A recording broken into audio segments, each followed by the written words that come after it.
आखिर क्या है कैलाश पर्वत का वो राज जो दुनिया से छिपाया गया और वेल्स जिनको कि समुद्र का राजा कहा जाता है उन्होंने कुछ ऐसे सिग्नल्स दिए हैं जिनको सुनकर साइंटिस्ट तक दंग रह चुके हैं। साथ ही साथ क्या कभी आपने ये सोचा है कि डायनासोर के जमाने में जो कछुए बिल्डिंग के साइज के हुआ करते थे, जो पक्षी आसमान में जहाजों की तरह उड़ा करते थे, सांप और मकड़ियां जो इतने डरावने साइज के थे, वो आज इतने ज्यादा छोटे क्यों हो गए हैं। तो हाय गाइस, मैं हूं आकाश और आज की वीडियो आपके दिमाग को चकरा देगी जबकि आपके दिल को दहला देगी। तो इस वीडियो को लास्ट तक जरूर देखिएगा। फैक्ट नंबर 6, गाइस कभी सोचा है कि स्वीडन और नॉर्वे में हम घर के बाहर पेड़ नहीं उगा सकते? जी हाँ, अगर आपको वहां पर पेड़ ग्रो करना ही है तो उसे आपको जंगल में जाकर करना होगा। लेकिन क्या इससे वास्तव में कोई बड़ा फर्क पड़ेगा भी या फिर ये सिर्फ और सिर्फ एक अजीबोगरीब लॉ ही है? तो चलो गाइस, आज सबसे पहली बार मैं आपको पेड़ों का एक ऐसा सीक्रेट स्मार्ट सिस्टम बताता हूं जो भाई साहब हमारे इंटरनेट से भी ज्यादा स्मार्ट है और उसका नाम है वुड वाइड वेब। देखो, हम इंसान इंटरनेट से कनेक्टेड हैं, लेकिन क्या आपको पता है कि पेड़ भी एक दूसरे से जुड़े रहते हैं? हाँ, पेड़ों की जड़ों के नीचे भी एक इनविजिबल नेटवर्क होता है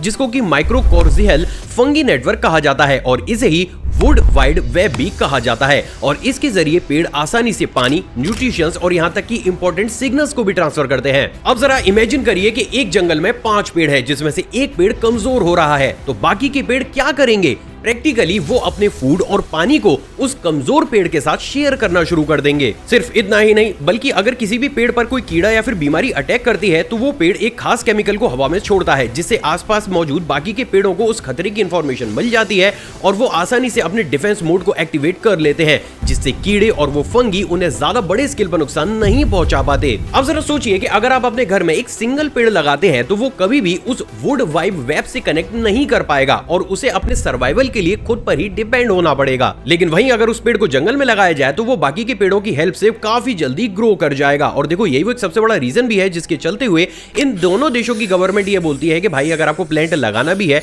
और एफर्ट डालना भी है तो एटलीस्ट उसको सही जगह पर तो करो। घर को छोड़कर आप जंगल में उसे लगाओ जिससे ओवरऑल एनवायरनमेंट पर भी उसका अच्छा असर पड़े। और प्रैक्टिकली ऐसा होता भी है क्योंकि अगर आप इन दोनों ही कंट्रीज के पोल्यूशन को उठाकर देखेंगे तो भाई साहब वो बहुत ज्यादा नॉमिनल है और इसे ही कहा जाता है स्मार्ट वर्क। बट सैडली इस दुनिया की आधी आबादी को तो इस सीक्रेट सिस्टम के बारे में पता तक नहीं होता। फैक्ट नंबर 5, गाइस आपने भी बहुत सी वीडियोस और रिसर्च पेपर में उस टेक्नोलॉजी के बारे में तो जरूर सुना होगा जिसमें यह कहा जाता है कि भाई हमारे रिसर्चर्स अब बहुत ही जल्द एक ऐसी डिवाइस को भी बनाकर तैयार करने वाले हैं जिसकी हेल्प से हम किसी भी एनिमल या फिर फिश की आवाज को सुनकर प्रैक्टिकली ये जान पाएंगे कि भाई वो बोल क्या रहे हैं। अब देखो गाइस, बात अगर दूसरी टेक्नोलॉजी या फिर डिवाइसेस की जाए तो वो ना रैपिड पेस पर डेवलप हो रही है, जबकि बात अगर इस टेक्नोलॉजी की करूं तो भाई पिछले 6 या 7 सालों से मैं ही ये चीज को सुनता हुआ आ रहा हूं कि जी एक ऐसी डिवाइस बनकर तैयार हो रही है, लेकिन वो अभी भी बन क्यों नहीं पा रही? वेल गाइस, इसके पीछे का सबसे बड़ा रीजन हमारे रिसोर्सेज नहीं बल्कि साल 2023 में हुआ एक इंसिडेंट है। असल में 2021 में अलास्का के साउथ ईस्ट कोस्ट पर एक रिसर्च टीम ने ये नोटिस किया कि पानी में मौजूद हम्पबैक व्हेल्स एक स्पेशल पैटर्न में साउंड को निकालकर कम्युनिकेट कर रही हैं।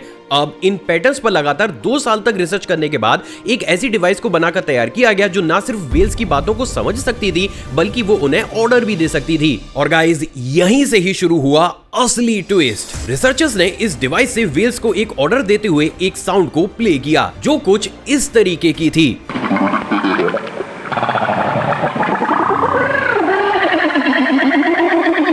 इस साउंड का मतलब यह था कि व्हेल्स को तुरंत ही सी सरफेस पर आना है और फिर कुछ ही सेकंड्स के बाद व्हेल्स ने कुछ इस तरीके की साउंड निकालकर अपना रिएक्शन भी दिया, जिसके कुछ ही देर के बाद सिर्फ एक ही नहीं बल्कि कुछ इस तरीके से व्हेल्स की पूरी ही टीम सी सरफेस पर आ गई। अब देखो, अभी तक तो ये एक्सपेरिमेंट पूरी तरीके से सफल रहा, लेकिन यहीं से ही भाई साहब पूरा गेम ही चेंज हो गया क्योंकि जैसे ही व्हेल्स सी सरफेस पर आई उन्होंने एक अजीब सी साउंड को प्रोड्यूस किया जो कुछ इस तरीके की थी।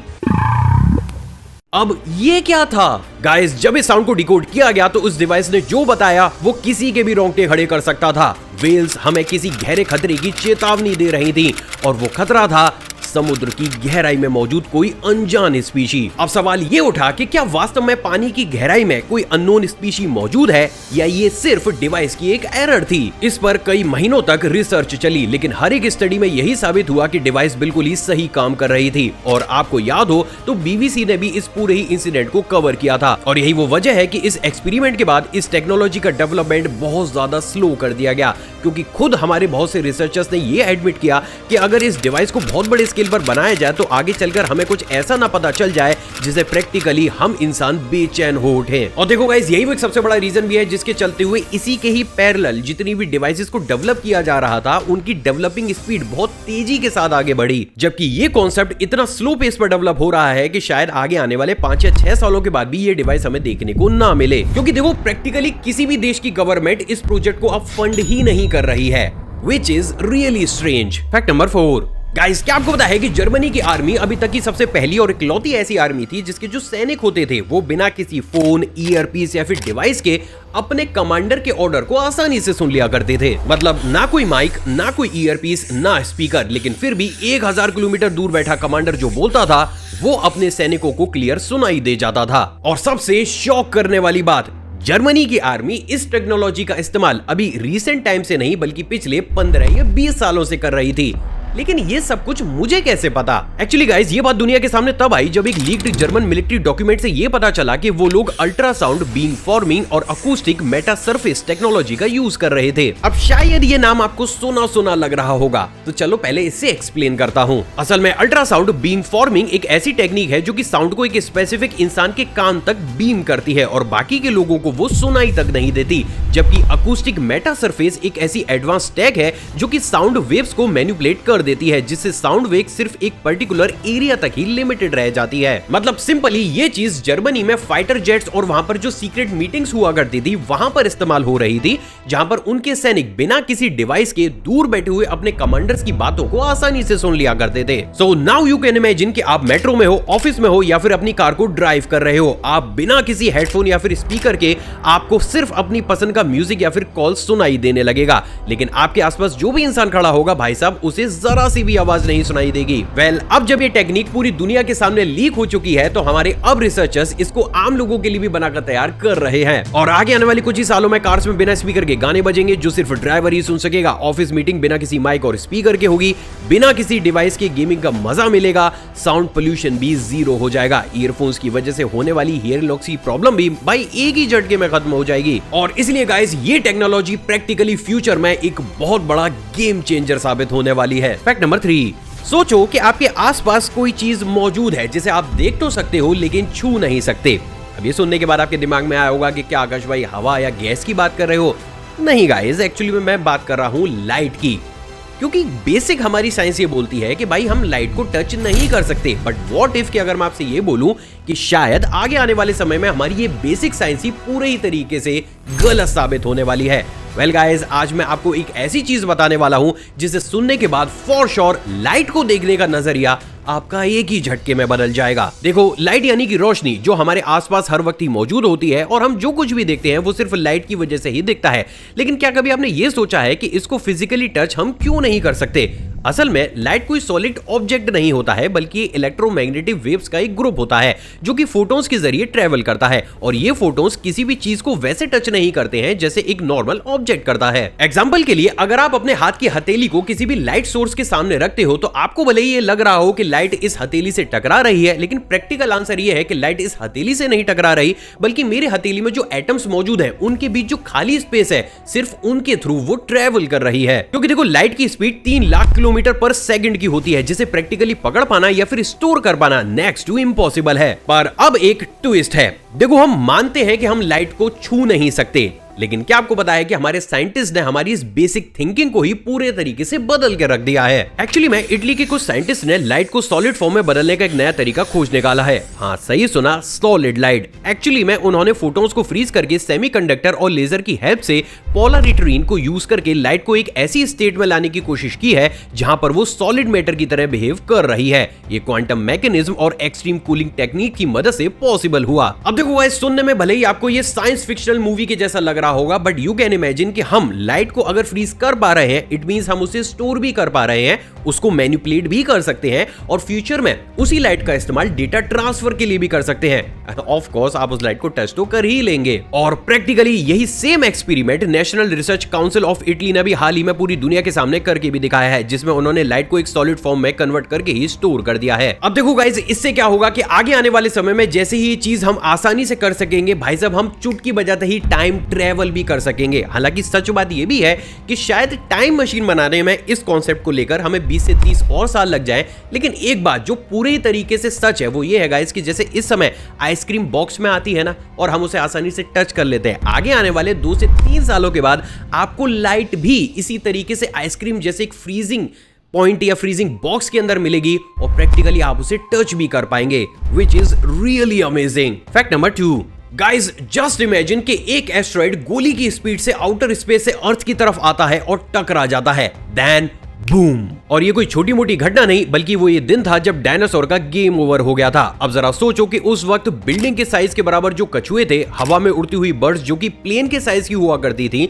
और वो सांप जो लिटरली भाई ट्रेन से भी ज्यादा बड़े लंबे होते थे, वो एक ही झटके में खत्म हो गए। लेकिन एक सवाल जो इसके बाद हमारे दिमाग में हिट करता है वो ये है गाइस कि जब इसके बाद दोबारा से लाइफ ने अर्थ के ऊपर कमबैक किया तो आखिर वो बड़े बड़े क्रिएचर्स कहां चले गए, और प्रैक्टिकली जिन क्रिएचर्स का साइज इतना ज्यादा बड़ा होता था आज की डेट में वो इतने छोटे छोटे हो कैसे गए। तो देखो गाइस, हुआ कुछ ऐसा कि जब वो एस्टेरॉइड धरती से टकराया तो यहाँ पर इतना बड़ा धमाका हुआ कि पूरी ही धरती पर डस्ट का एक बादल छाया रहा। मतलब सोचो कि जरा एक ब्लैंकेट जो कि मिलियन ऑफ ईयर्स, हाँ भाई साहब 10 लाख साल तक धरती को कवर करके रखा, जिससे पूरी ही धरती अंधेरे में डूब गई। अब यहाँ पर ट्विस्ट ये आया कि धरती पर फिर जब सनलाइट बची ही नहीं तो प्लांट कैसे ग्रो करेंगे, और प्लांट ग्रो करेंगे ही नहीं तो हमें फूड कैसे मिलेगा। एंड देन प्रैक्टिकली बची कुची जो लाइफ थी ना भाई अर्थ पर, वो सर्वाइवल मोड में चली गई। अब देखो, जो बड़े बड़े डायनासोर या फिर क्रिएचर हुआ करते थे, इनको ना सिर्फ ज्यादा फूड चाहिए होता था बल्कि इनको ऑक्सीजन और सनलाइट भी बहुत बड़ी क्वांटिटी में चाहिए होती थी। लेकिन क्योंकि उस समय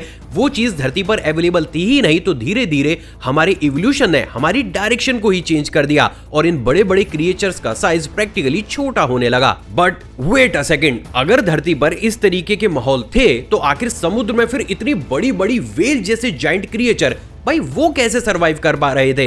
वेल, इसका जवाब अभी कुछ ही देर में मैं आपको दूंगा, सो स्टे ट्यून। अब गाइस जरा ये सोचो कि भाई एक टाइम तो ऐसा भी आया ना कि वो जो डस्ट थी वो फाइनली सेटल हुई होगी और दोबारा से सनलाइट वापस अर्थ पर आई होगी, तो भाई उस समय दोबारा से जो ये डायनासोर थे, जो हमारा साइज था भाई वो फिर से बड़ा होना चाहिए था ना, पर वो क्यों नहीं हुआ? क्योंकि देखो उस समय तो बड़े बड़े क्रिएचर्स जी सकते थे ना, राइट? जी नहीं, रॉन्ग। असल में हमारी रीसेंट स्टडीज हमें यह बताती है कि भाई साहब इवोल्यूशन अगर एक बार जो रास्ता ले लेता है ना वो वापस कभी भी यू टर्न नहीं मारता है। अगर किसी भी प्लेनेट पर छोटे क्रिएचर्स ने अपनी जगह बना ली है तो इवोल्यूशन अब उनके साइज को बढ़ाने के बजाय उनकी स्पीड और आसपास की चीजों को एडॉप्ट करने की पावर को सपोर्ट करेगा। लेकिन यहाँ पर एक और इंटरेस्टिंग बात, हमारे कुछ रिसर्चर्स इस बात को भी कहते हैं कि अगर बाई चांस वो एस्टेरॉइड अर्थ से नहीं टकराया होता और अर्थ पर इतने बड़े बड़े क्रिएचर मौजूद होते और उस वक्त हम इवॉल्व होकर, मतलब हम इंसान इवॉल्व होकर उस समय अगर जन्म लेते तो हमारा साइज भी भाई साहब बहुत ज्यादा मैसिव होता, बट अनफॉर्चुनेटली ऐसा हो ना सका। तो चलो, अब आपको वो समुद्र वाली बात याद है, तो चलो अब मैं आपको ये बताता हूँ कि आखिर व्हेल्स पर उस डस्ट का असर क्यों नहीं हुआ। असल में देखो, बात अगर ओशियन की जाए तो ओशियन की ऑक्सीजन और फूड चेन पर उस डस्ट का ना भाई ज्यादा असर नहीं पड़ा, क्योंकि देखो पानी में अपनी ऑक्सीजन तो अवेलेबल थी ही ना, साथ ही साथ क्योंकि सी क्रिएचर्स भी पानी के अंदर मौजूद थे तो फूड चेन भी ज्यादा डिस्टर्ब नहीं हुआ, तो उन तरीके के क्रिएचर्स को दोबारा से सस्टेन करने में ज्यादा एफर्ट नहीं लगाने पड़े, और इसलिए भी पानी के नीचे वाले और वो जो बहुत बड़े बड़े क्रिएचर्स होते थे ना वो आसानी से उस समय भी सर्वाइव कर पाए। लेकिन बाहर, धरती के बाहर, मतलब पानी के बाहर सबका भाई सब गेम ओवर हो गया। तो अब लास्टली एक बात जो शायद अब आपको सोचने पे मजबूर करे वो ये है कि आज की डेट में अगर कोई बाई चांस एस्टेरॉइड यहां पर टकरा जाता है तो क्या हम क्रिएचर्स का भी जो अंत है वो नजदीक आ जाएगा, या फिर जो लाइफ होगी वो हमसे भी अब छोटे छोटे क्रिएचर्स को ज्यादा सपोर्ट करेगी और हमारा साइज आगे जाके और ज्यादा छोटा हो जाएगा?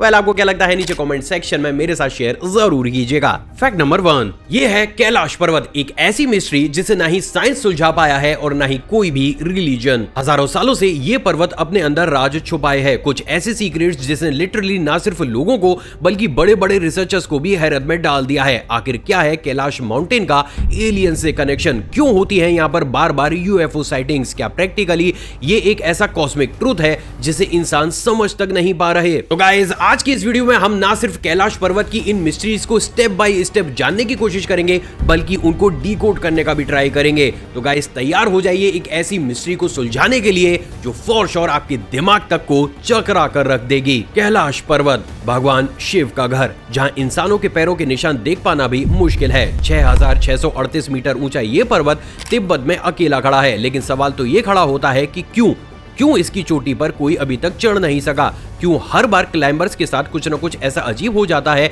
कि मानो उन्हें कोई प्रैक्टिकली रोक रहा हो। साल 1936 हर्बर्ट टिची, ये वो माउंटेनियर थे जो कि कैलाश पर्वत पर 500 मीटर की ऊंचाई तक चढ़े थे। लेकिन इसके बाद इन्होंने मीडिया को जो इंटरव्यू दिया, प्रैक्टिकली पूरी वर्ल्ड मीडिया को उसने हिला कर रख दिया। मैं 5000 मीटर तक पहुंच गया था, फिर अचानक मेरी सांस रुकने लगी। मेरे साथ वालों को लगा कि जैसे कि कोई आवाज उन्हें बुला रही है। हम इतना डर गए कि हमने तुरंत ही वापस मुड़ना सही समझा। वह जगह बिल्कुल भी नॉर्मल तो नहीं है। लेकिन गाइस, सबसे ज्यादा इंटरेस्टिंग बात तो ये थी कि भाई साहब, ये इंसिडेंट तो सिर्फ एक शुरुआत भर थी। एक्चुअली में लोकल लोग ये मानते हैं कि इस पर्वत के आसपास वक्त बहुत तेजी के साथ बदलता है, क्योंकि कहा यह जाता है कि अगर कोई भी इंसान कैलाश पर्वत की चोटी के आसपास भी सिर्फ एक ही घंटा बिताता है तो उसके सारे ही बाल सफेद हो जाते हैं, जैसे मानो कई साल बीत चुके हों। अब क्योंकि ये एक्सपीरियंसेस बहुत से लोगों के साथ हुए हैं, तो आज की डेट में साइंस भी इसे ग्रेविटेशनल एनोमैली कहता है, जिसके अकॉर्डिंग जब ग्रेविटेशनल फोर्स में ड्रास्टिकली चेंजेस होते हैं तो उसका असर हमारी बॉडी के सेल डिवाइडेशन पर पड़ता है और हमारी एजिंग की जो स्पीड होती है वो काफी ज्यादा तेज हो जाती है। लेकिन क्या वास्तव में चीजें इतनी ही ज्यादा इजी हैं?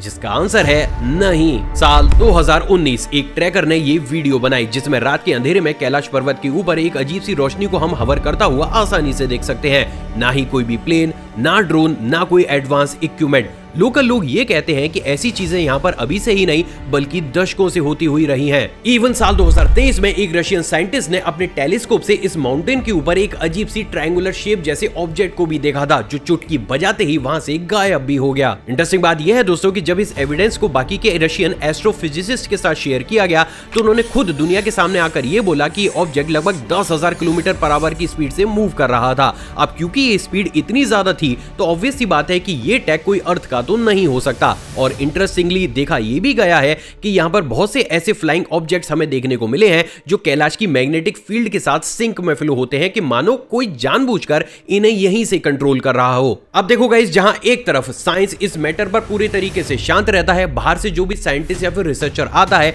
वो इनको यूएफओ का एविडेंस मानता है, जबकि जो बात अगर लोकल लोगों की की जाए तो भाई उन लोगों का ये मानना है कि ये कुछ यूएफओ वगैरह कुछ भी नहीं है, प्रैक्टिकली ये देवताओं के रथ हैं। और देखो यही वो एक सबसे बड़ा रीजन भी है कि क्योंकि साइंस और लोकल लोगों के बिलीव्स में ही इतना ज्यादा डिफरेंस क्रिएट हो चुका है तो इसके ऊपर अब प्रॉपर इन्वेस्टिगेशन को नहीं किया जाता। वहीं दोस्तों, अब इन सारी चीजों को साइड में रखकर अब जरा बात करते हैं इस पर्वत की शेप की। तो देखो गाइस, इस पर्वत का शेप परफेक्ट पिरामिड के जैसा है, जो किसी भी एंगल से हमें नेचुरल तो नहीं लगता। इवन हिंदू टेक्स्ट में भी इसे मेरू पर्वत कहा जाता है, जिसका की मतलब होता है कि इसको यूनिवर्स का सेंटर बनाया गया है। इवन बात अगर खुद कैलाश पर्वत की ही की जाए तो यहाँ पर बहुत सी ऐसी साइट्स हमें देखने को मिलती है जिसमें हमें कई 100 साल पुरानी ऐसी कार्विंग्स भी मिली है जिसमें कुछ अजीबोगरीब फिगर जैसे क्रिएचर प्रैक्टिकली एक माउंटेन बनाता हुआ नजर आ रहे हैं। सिर्फ इतना ही नहीं बल्कि आप भी जानकर दंग रह जाएंगे कि बात अगर इस शेप की जाए तो देखो इस शेप का कोई दूसरा पर्वत हमें अर्थ पर देखने को नहीं मिलता है। लेकिन बात अगर मार्स की जाए तो भाई साहब मार्स पर इन तरीके के माउंटेन्स की शेप हमें भर भर कर देखने को मिलती है। अब ये सिर्फ कोई कोइंसिडेंट है या फिर कुछ और, देखो इसका ऑथेंटिक प्रूफ किसी के पास भी मौजूद नहीं है। इसके साथ ही गाइस, यहाँ के लोकल लोग तो ये भी मानते हैं कि कैलाश माउंटेन एक नेचुरल एनर्जी रिएक्टर की तरह काम करता है, जो कि बाहर किसी दूसरी सभ्यता को अपनी तरफ अट्रैक्ट भी कर सकता है। क्योंकि देखो अगर इसी चीज को एक साइंटिफिक एक्सपेक्ट से भी देखा जाए तो कैलाश का मैग्नेटिक फील्ड अर्थ के एवरेज से लगभग 10 गुना ज्यादा है, जो अगेन ये प्रूव करता है कि कैलाश पर्वत में भी एक पोर्टल हो सकता है। और इसी का ही एक पुख्ता एविडेंस खुद साल 2024 में हमें चाइना ने भी दिया। एक्चुअली में साल 2024 में एक चाइनीज सैटेलाइट ने कैलाश पर्वत के ऊपर एक एनर्जी स्पाइक को रिकॉर्ड किया और ये एनर्जी स्पाइक इतना ज्यादा हाई था कि मानो ये कैलाश पर्वत ना होकर कोई वार्म होल हो। इंटरेस्टिंगली लोकल्स ने उसी दिन एक सफेद रोशनी को भी कुछ सेकंड्स के लिए कैलाश पर्वत के ऊपर देखा था, जो अगेन दोबारा से इत्तेफाक तो नहीं हो सकता। और देखो गाइस, यही वो एक सबसे बड़ा रीजन भी है जिसके चलते हुए आज की डेट में चाइनीज गवर्नमेंट ना ही बिना परमिशन किसी भी इंसान को इस पर्वत के ऊपर चढ़ने का भाई मौका या फिर ट्राई लेने देती है,